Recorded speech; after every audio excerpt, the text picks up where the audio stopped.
కానీ వాడేం చేశాడు? తప్పు చేసిండు. అమ్మాయితో మాట్లాడడం అట్లాంటిది. వాడొక పాస్టర్ స్థానంలో ఉన్నాడు. లైన్‌లెయ్యడము, తప్పు చేయడము అట్లా చేసిండు. పాస్టర్ చేసిన తర్వాత ఆ సంఘంకు మళ్ళీ మీరెళ్లారా? నేను వెళ్ళలేదు. ఆ మ్యాటర్ తెలుసుకున్న తర్వాత ఇంకా నేను రామయ్య సన్నిధిని మరువజాలను యాక్చువల్లీ ఆ పాట రియల్ పాట ఏంటి? జీవితకాలమంతా ఆనందించెదా. సరే అమ్మ, నువ్వు మినిస్ట్రీ ఎట్లా పెడుతున్నావు కదా, ఏదన్నా టైటిల్ అనుకుంటే నాకు చెప్పు అని నేను అన్నా. టైటిల్ అనుకుంటే, అమ్మ మీరు నాకు తర్వాత రోజు ఫోన్ చేసి మీరు నాకు టైటిల్ ఏం చెప్పారు చెప్పండి. చూచుచున్న దేవుడు. చూచుచున్న దేవుడు మినిస్ట్రీస్. దత్తత తీసుకొని అప్పచెప్పింది. దత్తత ఎవరిని తీసుకున్నది? ఒక పాస్టర్ని. ఆ పాస్టర్కి ఎన్ని పిల్లలేని? 3, 2 అయ్యింది. అందరికీ నమస్తే, జై శ్రీరామ్ అండి. ఈరోజు చాలా నాకు ప్రత్యేకమైన రోజు. ఎందుకంటే కొంతమంది కొన్ని సార్లు మనకు ఎందుకు కలుస్తారో ఏంటో మనకు అర్థం కాదు. కానీ ఇది ఎందుకు నాకు ప్రత్యేకమని చెప్తున్నాను అనంటే, ఇక్కడ మీరు చూస్తున్న అక్క పేరు సువార్తమ్మ. అమ్మ ఏంటంటే ఒకప్పుడు నా దగ్గరికి వచ్చి నేను హిందూ ధర్మ ప్రచారం చేస్తున్నాను తెలిసి కూడా నన్ను కూడా మార్చడానికి ప్రయత్నం చేసింది అని అంటే, ఆమె టాలెంట్ మామూలు టాలెంట్ కాదు. అప్పుడే నా దగ్గరికి వచ్చినప్పుడు అయితే అసలు ఎందుకు సువార్తమ్మ మళ్ళీ తిరిగి హిందూ ధర్మంలోకి వచ్చింది, ఆవిడ ఎంతమందిని మతం మార్చింది, మళ్ళీ ఎందుకు రావాల్సి వచ్చింది అనేది ఆ అక్క మాటల్లోనే విందాం. అసలు ఫస్ట్ నీ పేరు ఏం పేరు అది చెప్పు. సుజాత. దాని తర్వాత నీ పేరేంటి? క్రిస్టియన్‌లోకి వెళ్ళినాక సువార్త. క్రిస్టియన్‌లోకి వెళ్ళిన తర్వాత సువార్త అని ఎవరు పెట్టారు? తెలిసిన అందరు పాస్టర్స్.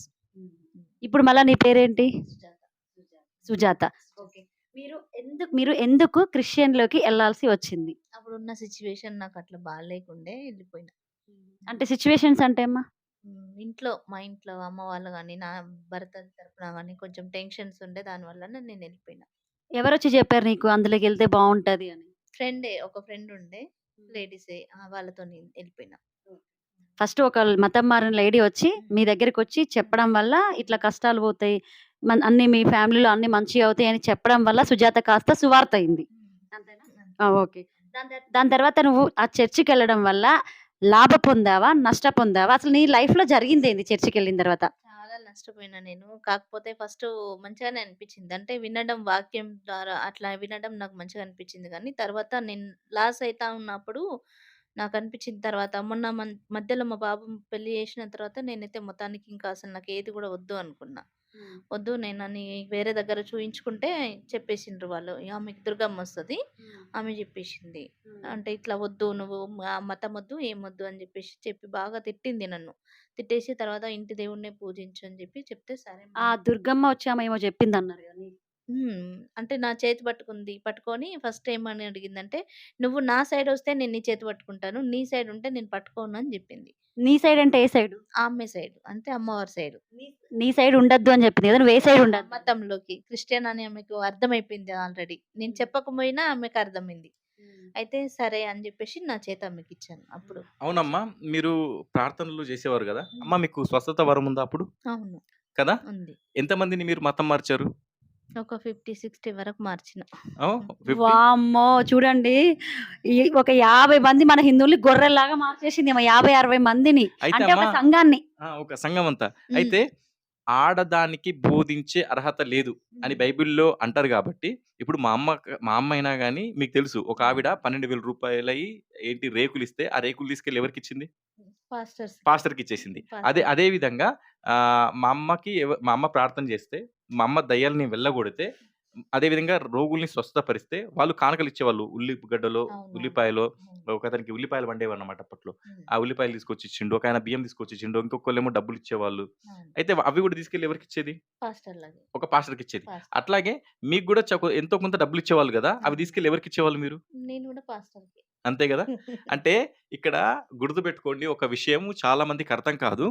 ఆడదానికి ఎందుకు బోధించే అర్హత లేదు అని క్రైస్తవులు ఎందుకు చెప్తారు అని అంటే, ఇప్పుడు రాత్రి కూడికలు ఉంటాయి. రాత్రి కూడికల్లో ఒక పాస్టర్ ఉన్నాడనుకోండి, ఒక భర్త పంపించమనంటే కొంచెం వెనక ముందు చేస్తాడు. అదే రాత్రి కూడికలకి ఆడది ఉందనుకో, ఒక భర్త పంపించడానికి ఓకే అని చెప్తాడు. దీనివల్ల ఎవరు దెబ్బతింటారు? ఎవరైతే పాస్టర్‌లు ఉంటారో వాళ్ళకి వాళ్ళ బిజినెస్ దెబ్బతింటది. ఎందుకంటే ఆడదాని దగ్గరికి ఇంకొక ఆడదే వస్తది. ఇంకో 10 మంది ఆడవాళ్ళే వస్తారు రాత్రి కూడికకి. అదే మగవాడి దగ్గరికి రాత్రి కూడికకు అనంటే కొంచెం ఆలోచించాల్సిన విషయమే గదా! కాబట్టి వీళ్ళ యొక్క బిజినెస్ దెబ్బతింటదని జెప్పేసి ఆడదానికి అంటే ఆడదానికి బోధించే అర్హత లేదు అని చెప్తారు. ఇది సువార్తమ్మకు ఒక విషయం తెలుసు. ఒక పేరు చెప్పొద్దు మనము. ఒక అమ్మ ఏం లేదైనా గాని ఒక 15 సంవత్సరాలు కష్టపడి ఒక ఓ 50 మందినో, 20 మంది అంటే నియర్ బై ఒక 30 కుటుంబాలనైతే మార్చి ఒక చర్చ్ కట్టుకున్నది. హ్మ్. కదా! హ్మ్. చర్చ్ కట్టుకున్న తర్వాత ఆమె ఏం చేసిందంటే అది ఎవరికి అప్పజెప్పింది? వేరే వాళ్ళకి. వేరే వాళ్ళకి ఆహ్, ఆహ్, దత్తత తీసుకొని అప్పజెప్పింది. దత్తత ఎవరిని హ్మ్. తీసుకున్నది? ఒక ఒక పాస్టర్‌ని. ఆ పాస్ పాస్టర్‌కి ఎన్ని పిల్లలైనయి? 3, 2 అయినాయి. నిజం ఇది. నిజమే. నిజమే. 2, 3 ఆయనకి పెళ్ళిళ్ళయినాయి. ఆయనేం జేషిండంటే, ఈమె ఒక సంఘాన్ని కట్టుకొని, మంచిగా ఒక చర్చి నిర్మించి, అతనొచ్చి ఏమన్నాడంటే, "నువ్వు నరకానికి పోతావు. నీ దగ్గర స్వస్థత వరముంది. నీ దగ్గర అన్య భాషలు మాట్లాడే వరముంది. కానీ, నువ్వు ఒక కానుకల పెట్టె నువ్వు ముడితే, నువ్వు శిక్షార్హురాలివి" అని హ్మ్. చెప్తే, ఆమేం జేసిందంటే, ఆ కానుకల పెట్టె ముట్టలేదు. చర్చ్ మొత్తం గూడా 2, 3 పెళ్లిళ్లు చేసుకున్న పాస్టర్‌కిచ్చేసింది. ఇది మా అవును. జీవితంలో జరిగింది. ఇది అవునవును. నిజమైన సంఘటన ఇది. అవును. అంటే నిజం చెప్పాలి అనంటే ఈ అమ్మ గూడా ఒకవేళ తను కూడా ఇప్పుడు కొంతమంది లేరని గాదు ఉన్నారు. కొంతమంది హ్మ్. అమ్మవార్లున్నారు, పాస్టర్ అమ్మలున్నారు. ఉన్నారు. నువ్వు గూడా డబ్బు కోసమే అని చేసుంటే ఈ పాటికి నువ్వు నిజంగా అమ్మ నేను నువ్వని ఎందుకు అంటున్నానంటే కొంతమంది ఆంధ్ర వాళ్ళు మీరు అనాలంటారు పెద్దవాళ్ళకి. అవును. మనం నువ్వు అనుకుంటాం. అవును. నిజంగా చెప్పాలంటే నీకున్న స్వస్థత వరాలకి, నువ్వు చేసే ప్రార్థనకి, నువ్వు సంపాదించాలనుకుంటే నిజామాబాద్‌లో ఉండే హవిల కంటే కూడా నువ్వు ఇంకొక 10 రెట్లు ఎక్కువ అయ్యేదానివి. అవునా కాదా? అవును. అవును. అవును. ఎందుకు? కానీ నేను తీసుకోలేదు ఏది గూడా. తీసుకోలేదు. అయితే మా ఇంటికొచ్చింది. మా ఇంటికొచ్చిన తర్వాత మా మా ఇంటికొస్తే మా పాప గాని, మా బావ గాని ఫస్ట్ ఎవ్వరైనా గాని చుట్టాలు గాని ఎవరైనా ఏం చెప్తారంటే జై శ్రీరామ్ జెప్తారు. అలాగే ఈవిడొచ్చినప్పుడు మా ఇంటికి ఈవిడ చేతికి గాజులు లేవు, మెడలో పుస్తెలు లేవు, చెవులకు కమ్మలు లేవు, మొహం మీద బొట్టు లేదు. మా వాడు ఇలాగే చూస్తా ఉన్నాడు. చూస్తా ఉంటే వచ్చి ఈవిడ తనేం చెప్పిందంటే ప్రైజ్ లార్డ్ అని చెప్పింది మా బాబుకి. యాక్చువల్‌గా ఏమనుకుందంటే పిల్లలు క్రిస్టియన్ అంటే మా అత్తగారు క్రిస్టియన్ గదా! పిల్లలు కూడా క్రిస్టియన్ ఏమో అనుకోని ప్రైజ్ లార్డే చెప్పింది. ప్రైజ్ లార్డ్ చెప్పగానే మా వాడు 6 సంవత్సరాలు ఉన్నాయి వాడికి అంతే 6, 7 హ్మ్. మా వాడేం మా ఇంటికొచ్చేవాళ్ళు ప్రైజ్ లార్డ్ అనొద్దు, జై శ్రీరామ్ అనాలి. జై శ్రీరామ్ అంటేనే రండి అన్నాడు లోపలికి. ఈవిడ మా అబ్బాయి సంతోషం కోసం అన్నదా? లేకపోతే చిన్న పిల్లాడు అలా అంటున్నాడో తెలీదు. జై శ్రీరామ్ అన్నది. జై శ్రీరామ్ ఏమన్నావమ్మా అప్పుడు చెప్పు ఒకసారి? జై శ్రీరామ్ నా అన్నా. కొడుకుకి ఫస్ట్ టైమ్ అనుకుంటా అనడం అవును. అట్లా. జై శ్రీరామ్ అని. అవునవును. కదా! అవును. ఆ! ఇంకొకటేంటంటే ఈమె క్రిస్టియన్‌గా మారిన 17 సంవత్సరాల్లో రామనామం పలకడం అదే ఫస్ట్. జై శ్రీరామ్ అనడం అయితే మా బాబుతోటి స్టార్ట్ అయింది. నేను అన్నాను అప్పుడే. ఈమె జై శ్రీరామ్ అని పలుకుతుంది. కానీ ఏదో రోజు తిరిగి వస్తుంది. ఈవిడొచ్చినప్పుడు కూడా యాక్చువల్లీ నేను ధర్మ ప్రచారం స్టార్టింగ్‌లో ఉన్నాను. అప్పటికప్పుడే అది నడుస్తా ఉండే. వెళ్ళడము, మా సార్ తోటి వీడియోలు తీయడం. కానీ ఈమె క్రిస్టియానిటీగా ఉన్నప్పుడు ఎన్నో అద్భుతాలు చేసిందండి. దయ్యాలు వెళ్ళగొట్టింది, స్వస్థతలు చేసింది. ఎన్నో చేసావు గదా! మరి నువ్వు తిరిగి హిందుత్వంలోకి ఎలా వచ్చావు తల్లి? అదే అహా! ఇంకో అయితే ఇక్కడ ఇంకోటి నేను చెప్పడం మర్చిపోయా. హ్మ్. అంటే మర్చిపోవడం అని గాదు. అయితే మేము హిందూ ధర్మం గురించి పనిచేస్తున్నాము సోషల్ మీడియాలో అని జెప్పేసి అమ్మకు అంటే మన సువార్తమ్మ గారికి మా అమ్మ చెప్పింది. చెప్పిన తర్వాత నాకొక విషయం అమ్మేమందంటే, నేను కూడా కొంచెం మినిస్ట్రీ లాగా ఒక అయ్యగారున్నారు. మినిస్ట్రీ లాగా చేయమంటున్నాడు అని నాకడిగింది. నేనన్నాను అదంతా వృధా ప్రయాస. అవును. హ్మ్. అవును. నువ్వే మా హిందూ ధర్మంలోకి వస్తే నీకు ఏదో ఒక రకంగా మేమే ఏదో ఒక రకంగా మీకు చూస్తాము. ఏదైనా మన దాంట్లోనే చాలా సంస్థలున్నాయి. హిందూ సంస్థల్లో ఆర్గనైజేషన్స్ ఉన్నాయి. నీకు వాక్చాతుర్యం ఉంది. దాంతో పాటు ఎదుటి వాళ్ళ మనసులో ఏముందో ఇట్టే పసిగట్టే నీకంత టాలెంట్ ఉంది. ఎందుకమ్మా అనంటే, లేదు లేదు నాకు మాత్రము తమిళనాడు పాస్టర్ అనుకుంటా గదా! హ్మ్. ఆ! పాస్టరు ఒక మినిస్ట్రీ గురించి ఈ అమ్మగారిని పట్టుకున్నారు. మినిస్ట్రీ పెడదామని. అవును. పెట్టిన తర్వాత సరే అమ్మ నువ్వు మినిస్ట్రీ ఎట్లాగో పెడుతున్నావు గదా! ఏదన్నా టైటిల్ అనుకుంటే నాకు జెప్పు అని నేనన్నా. హ్మ్. టైటిల్ అనుకుంటే, అమ్మ మీరు నాకు తర్వాత రోజు ఫోను జేసి మీరు నాకు టైటిల్ ఏం జెప్పారు? చెప్పండి. చూచుచున్న దేవుడు. చూచుచున్న దేవుడు మినిస్ట్రీస్ ఇది బాగుందా నాన్న అని అడిగింది. హ్మ్. అమ్మా ఎందుకమ్మా చూచుచున్న దేవుడు, పడుకున్న దేవుడు, నిల్చున్న దేవుడు, ఏడికెళ్ళి చూస్తాడు, ఎందుకు చూస్తాడు? అది బాగాలేదు. ఆ టైటిల్ బాగాలేదు. నీకు దయచేసి ఆడు చూచుచున్న దేవుడు అని ఎందుకు పెట్టాడంటే తమిళనాడు వాడు గాబట్టి యేసు నిన్ను పిలుచుచున్నాడు. ఆ తరపున చూచుచున్న దేవుడు అని అనుకున్నారంట. కానీ చూడండి ఈవిడ మళ్ళీ హిందూ ధర్మంలోకి వచ్చేది ఉంది కాబట్టి, ఆ మినిస్ట్రీ అనేది మొత్తం ఫెయిల్ అయిపోయింది. ఇప్పటికి గూడా చెప్తున్నాం గదా! వచ్చిన తర్వాత అమ్మకు ఒకటే చెప్తున్నా. అమ్మ నీలాంటోళ్ళు బయటకు రావాలి. నీలాంటోళ్ళు బయటకొస్తేనే రేపటి రోజు హిందూ ధర్మం గురించి కొంచెం ఎక్కువ మందికి తెలుస్తుంది. ధర్మో రక్షితే రక్షితః. నీవు ధర్మాన్ని రక్షిస్తే ధర్మం నిన్ను కాపాడుతుంది కాబట్టి ఖచ్చితంగా నీకు వెన్నుదన్నుగా హిందూ బంధువులంతా, హిందూ సమాజం మొత్తం నీ వెనక ఉంటారు అని నేను చెప్పాను. కానీ ఇంకొకటేందంటే తిను క్రిస్టియన్‌లో ఉన్నప్పుడు చాలా బాధలు అనుభవించిందండి. అవి మేము చూసిన వాళ్ళం కాబట్టి చెప్తున్నాను. ఒక కొడుకును పోగొట్టుకుంది. ఉన్న ఒక కొడుకు తిను హిందువుల్లోకి వచ్చేసింది. ఆ అబ్బాయి కూడా హిందువుల్లోకి వచ్చేసారనేసి కోడలు క్రిస్టియన్ కాబట్టి అమ్మగారి ఇంటికాడ ఉంది. పంపించట్లేదు. ఎందుకంటే వాళ్ళలో చెప్తారనమాట. నీకు భర్త కన్నా దేనికన్నా ముఖ్యము యేసే అని చెప్తారు. కాబట్టి ఆ అమ్మాయి ఏం చేసింది భర్త కన్నా ముఖ్యం యేసే అనుకుంటా ఇంటికాడుంది. ఎన్ని కష్టాలు పడ్డదో అది చూసిన వాళ్ళకే తెలుస్తుందనమాట. ఇదొక్క కుటుంబమే కాదు. చాలా హ్మ్. కుటుంబాలేంటంటే, నాకు నా యేసు తప్ప నాకు భర్త వద్దు, నాకు తల్లి వద్దు, నాకు తండ్రి వద్దు అని విడిచిపెట్టిన ఫ్యామిలీస్ కోకొల్లులాగా ఉన్నాయి. మనం ఏ చర్చికి వెళ్లి మనం చూసినా గాని అవే కథలు మనకు కనిపిస్తాయి. ఇంకొకటేందంటే భర్తను విడిచిపెట్టిన హ్మ్. భార్య, యేసుని పట్టుకున్న మహిళ మహిళ. క్రీస్తులో అసలు జీవించడానికి రెడీగా ఉంది. మరి భర్తనెందుకు పెళ్లిళ్లు చేసుకోవడం ఎందుకు? వాళ్ళని వదిలిపెట్టడం ఎందుకు? ఇప్పుడు మీరెళ్తారమ్మా. ఇప్పుడు మనకు ఏ గుడికన్నా ఎళ్తే రాత్రి కూడికలు, స్త్రీల సెపరేట్ కూడికలు అని ఎక్కడన్నా కనిపిస్తాయా అండి మీకు? స్త్రీల సెపరేట్ పూజలు అని కనిపిస్తాయా? అందరం వెళ్తాము, భజనలు చేసుకుంటారు, ఇంటికొస్తాము. అర్ధరాత్రి కూడికలు ఎక్కడన్నా మీకు చర్చిలో గుడిలో కనిపించినాయా అమ్మ?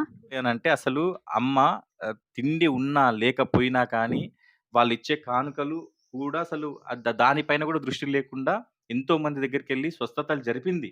ఎన్నో ఎన్నో అద్భుతాలు అద్భుతాలు చేసింది. జరిపింది. కార్యాలు కానీ దేవుడి కార్యాలు. అవన్నీ మళ్ళీ ఎవరైతే మారినోళ్ళున్నారో, మారిన వాళ్ళని మారినట్టుగా తీసుకెళ్ళి అక్కడ గొర్రెల షెడ్ ఉంటే, గొర్రెల్ని తీసుకపోయి ఒక షెడ్‌లో ఎట్లా నూకేస్తారో, అట్లా ఈ అమ్మ ఏం చేసిందంటే, ఎక్కడెక్కడ వాళ్ళకి కన్వీనియంట్‌గా ఎక్కడైతే చర్చ్ ఉంటుందో, ఆ చర్చ్‌లోకి ఆ మందిని ఏం చేసిందంటే, అక్కడ తీసుకెళ్ళి వాళ్ళకి అప్పజెప్పేసి వచ్చేసేది. కాతల్లి. వాళ్ళేం చేసేవాళ్ళు పాస్టర్‌లు మెల్లిమెల్లిగా వాళ్ళని పూర్తిగా మతం మార్చేసుకొని, దశమ భాగాలని, ఇంటికొస్తే గృహ కానుకలని చెప్పి, గృహ దర్శనానికి పెండ్లాంమగుడు మధ్యలో వాళ్ళు చిచ్చులు. అసలు నిజం చెప్పాలంటే పేరు చెప్పకూడదు గానీ, అమ్మకు నాకు తెలుసు. ఒక ఆవిడైతే నమ్ముకున్నప్పటి నుంచి ఇప్పటి వరకు గూడా సమస్తం ఒక 70% పాస్టర్‌కి ఇప్పటికి నడుస్తుంది గదమ్మా! మా అమ్మ పరిచయం చేసిన ఆమెనే ఎగ్జాంపుల్ చెప్తున్నా. మా అమ్మ మీరు కలిసి ఒక ఆమెను పరిచయం చేసిర్రు కదా! ఆమె ఇప్పటికి 70% నడుపుతూనే ఉంది. నడుపుతుంది. కానీ వీళ్ళకి అర్థం గాదు. కావట్లేదు. కానీ ఒకటమ్మా, ఇప్పుడు నువ్వు ఆ దరిద్రాన్ని తెలుసుకొని బయటికొచ్చాక నీలాంటి ఎన్నో కుటుంబాలు, ఎన్నో జీవితాలు నాశనం అయిపోతున్నాయి. భార్యాభర్తలు విడిపోతున్నారు.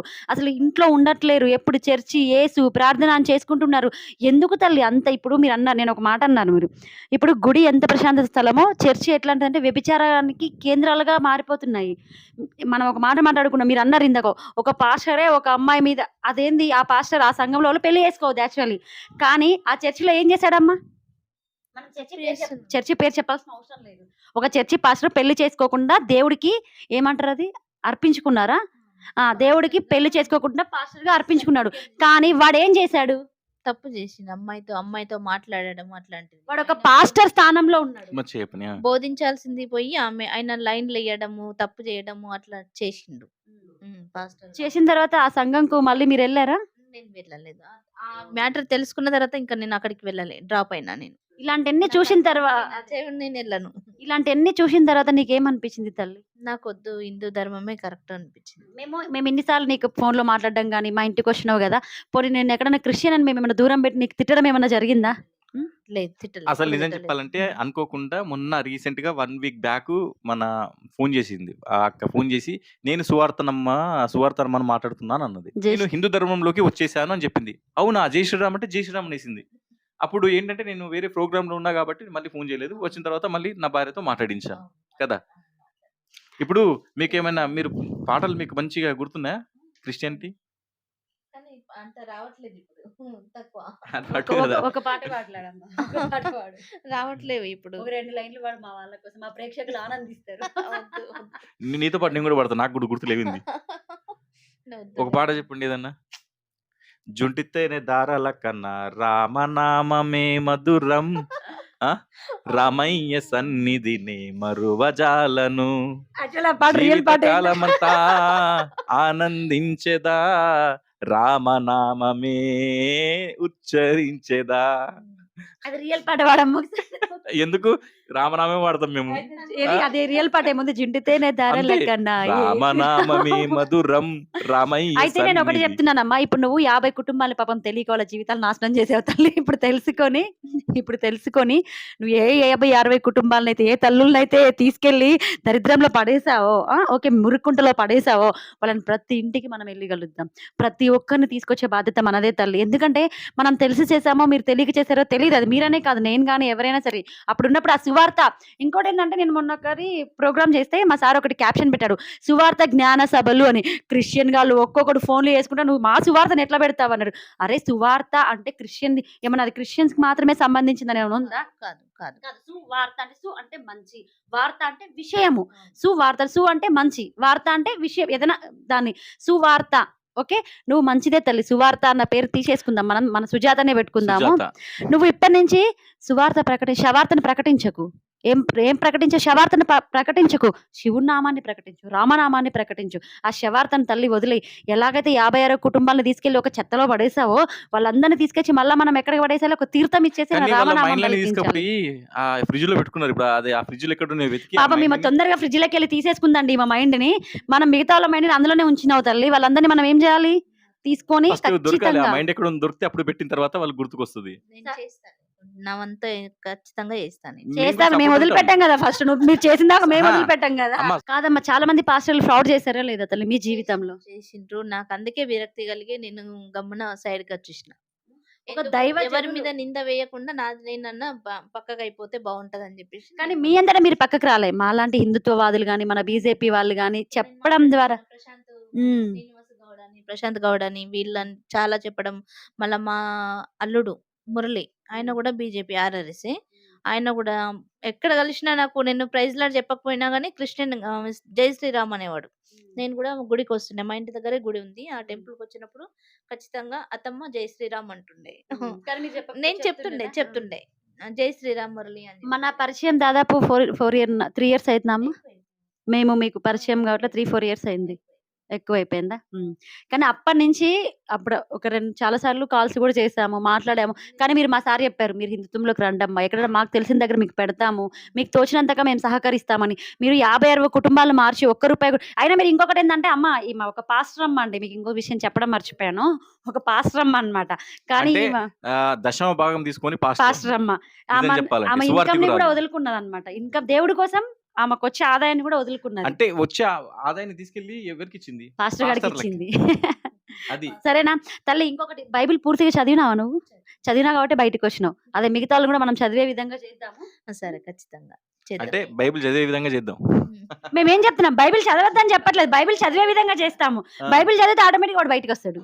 బైబిల్లో ఏముందో తెలిస్తే బయటకు వస్తాడు. ఎందుకంటే అప్పుడు తెలుస్తుంది వాడికి, గుడి ఒక ప్రశాంతత స్థలం, నేను గుడికి వెళ్తా, చర్చికి వెళ్ళా అని వాడికి అర్థమవుతుంది. అర్థమవుతుందా లేదా? మీకు ఇప్పుడు 17 సంవత్సరాలు మీరు ఆ నరకంలో ఉండి తిరిగి మీరు ఇప్పుడు ఎక్కడికి వచ్చారు తల్లి? మంచి పుణ్యక్షేత్రానికి. మీరు ఒక మాట అన్నారు, నేను తిరిగి ఎక్కడికి వచ్చినా అని చెప్పారు. నా ఇంటికి నేను వచ్చిన. ఆహ్వానించినవా లేదా తల్లి? తప్పిపోయిన కుమారుడి ఉపమానం చూశారు, కానీ మీరు ఇప్పుడు తప్పిపోయిన కుమార్తె ఉపమానాన్ని ఇప్పుడు చూడండి. నా ఆ? ఇంటికి నేను తల్లి దగ్గరికి వచ్చిన. వచ్చింది. నా తల్లి ఎప్పటికైనా దగ్గరికి తండ్రి నేను కంటే తల్లి వచ్చిన. ఎక్కువ బాగా చూసుకుంటది. అవును. పాప మా ఏసుకే ఏం లేవు తల్లి, మీకేమిస్తారు చెప్పండి? ఆడికే ఏం లేక అడవుల పొమ్మటి గుట్టల పొమ్మటి తిరుక్కుంటా 40 రోజులు ఉపవాసం ఉన్నాడు, మీకేం పెడతారు చెప్పండి? పాపం పామొచ్చి నీకు పండ్లు ఇస్తా, పలహారాలు ఇస్తా, అన్ని నాకు ఏం వద్దని చెట్ల పొమ్మటి మొత్తం తిరుక్కుంటా కూర్చున్నాడు, కానీ ఏమన్నా తీసుకొని తిన్నాడా? ఆడికే లేదు, మీకేం పెడతారు చెప్పండి? పెడతాడు ఏమన్నా? అది తల్లి. కాబట్టి అమ్మ, ఇంకా ఎవరైనా ఇలాంటి మత మార్పిల మాఫియాకు గురి కాకుండా, మీ ఇప్పుడు మనకి జీవితాన్ని నాశనం చేసుకోకుండా, మీ కుటుంబాన్ని చిన్న భిన్నం మీ చేసుకోకుండా, భార్యాభర్తలు విడిపోకుండా ఉండాలి అంటే ఈ సుజాత ప్లస్ సువార్త, ఓకే, ఇలాంటి సాక్ష్యాలు మీరు తెలుసుకొని ఎవరి జీవితాలు నాశనం కాకుండా, విచ్ఛిన్నం కాకుండా మన హిందువులోనే ఉండండి, హిందువుగా జీవించండి, హిందువుగా గర్వించండి. అంతేగాని నువ్వు ఎందులో పుట్టినావో అందులోనే ఉండు. బై బర్త్ క్రిస్టియన్ అంటే మీ తాత ముత్తాతలు ఏం క్రిస్టియన్స్ కాదు. చాలా మంది నేను బై బర్త్ క్రిస్టియన్ అని చెప్తాడు. ఇజ్రాయేలుడికి ఏం పుట్టలేవు కదా బై బర్త్ క్రిస్టియన్ కావడానికి. మీ తాతలు ముత్తాతలు హిందువులే కాబట్టి హిందూగానే ఉండు సచ్చేంత వరకు. నుదుటిన కొంచెం బొట్టు పెట్టుకో, నీ జీవితాన్ని సార్థకం చూపిస్తుంది. పోయేటప్పుడు కూడా నీకు ఇంత పెద్ద బొట్టు పెట్టి పంపిస్తారు. శ్మశానానికి తీసుకెళ్లేటప్పుడు కూడా పెద్ద బొట్టే పెట్టి పంపిస్తారు. నీకేం నువ్వు సంపాదించిన ఆస్తి నీ ఏసినేం పంపియరు, ఎంట పంపిస్తారా?